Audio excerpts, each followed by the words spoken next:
Për këdo që del në pension në Sarandë, thuhet se është një peshkatar që anijet I shikon nga bregu. Ndërsa me agronomin Kozma Moçi nuk ndodh kështu. Edhe pse lë pas të 80-at thotë se nuk e kanë lënë veten të humbasë ritmin që duan punët e bujqësisë. Jetën aktive dhe profesionin e agronomit tani e vazhdon tek parcela që ka krijuar përpara shtëpisë, Buzrrugës në fshatin Çuk të Sarandës. Gjatë kohës që jam në punë këtu, kalojnë fshatarët e mi dhe më pyesin, Kozma, nuk e punë tjetër të bërsh që ngele shtu në kopsht? Nuk kam kohën tuaj të lirë që mund të veni të luani domino ose të pini një kafe.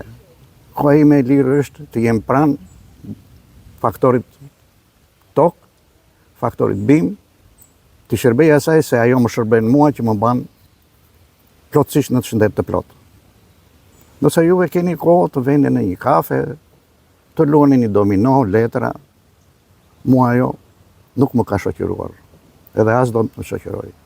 Çfarë nuk ka bërë në këtë parcel? Atje është edhe sera e perimeve të hershme që ai e ka si një laborator. Në kopshtin e tij, edhe hurmaritet e një varieteti të çuditshëm. Në kopshtin tim kam qenë manjak që të kem gjithmonë pemë frutore, duke I mbjedhur që të gjitha, duke filluar që nga limonat, portokallat, mandarinat, hurma të llojeve nga më të ndryshmet, sheg, kumbull e cila është e shartuar mbi nektarin dhe fruti saj që mora si vjet, kishte një shije tepër jashtëzakonisht domethënë magnitse.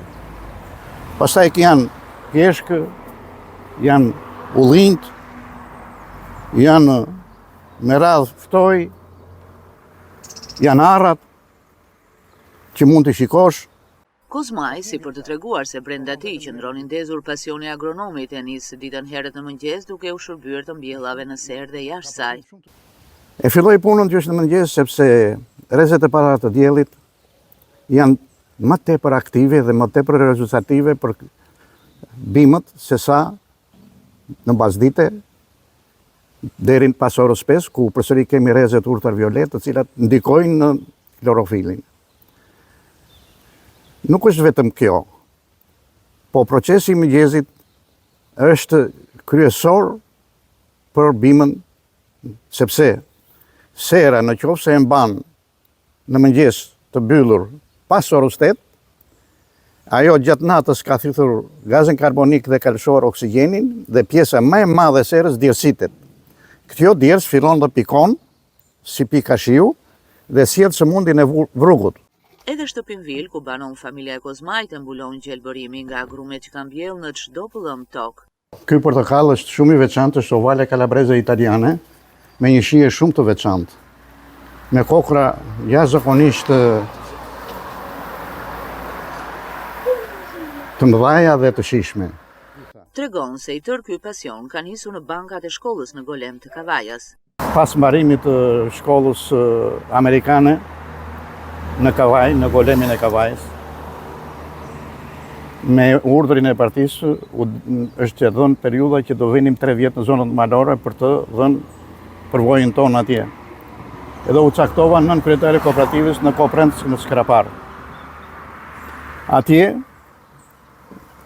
panë që puna ime është jashtëzakonisht mirë dhe sekretari parë Tekim Alindi propozoi që të veja arsimtar në gjimnazin Ramiz Anim Tasi, të jepja mësim atje. Dhe aty qëndrova deri në vitin e fundit që u largova pastaj dhe fillova punën time në ndërmarrjen e Vurgut.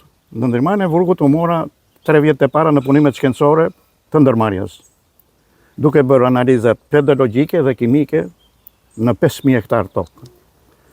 Nxora hartat ku ndërmarrja dhe drejtoria mbetën të magnitur, më thënë, në këto harta,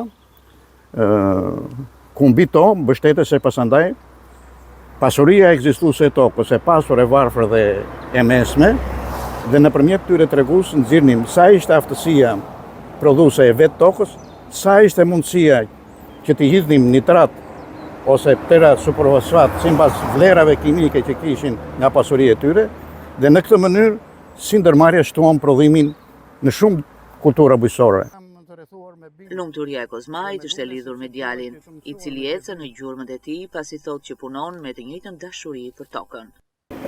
Në vazhdimsinë time kam edhe djalin I cili I ka pëlqyer bujësia, la dhe Greqin, dhe me një traktor I cili ka të gjitha agregatet është I lidhur me të dhe nuk shkëputet, nga mëngjesi deri në darkë. Është gjithmonë I lidhur me bujësinë. Në vazhdimsinë time kam edhe djalin I cili I ka pëlqyer bujësia, la dhe Greqin, dhe me një traktor I cili ka të gjitha agregatet është I lidhur me të dhe nuk shkëputet, nga mëngjesi deri në darkë.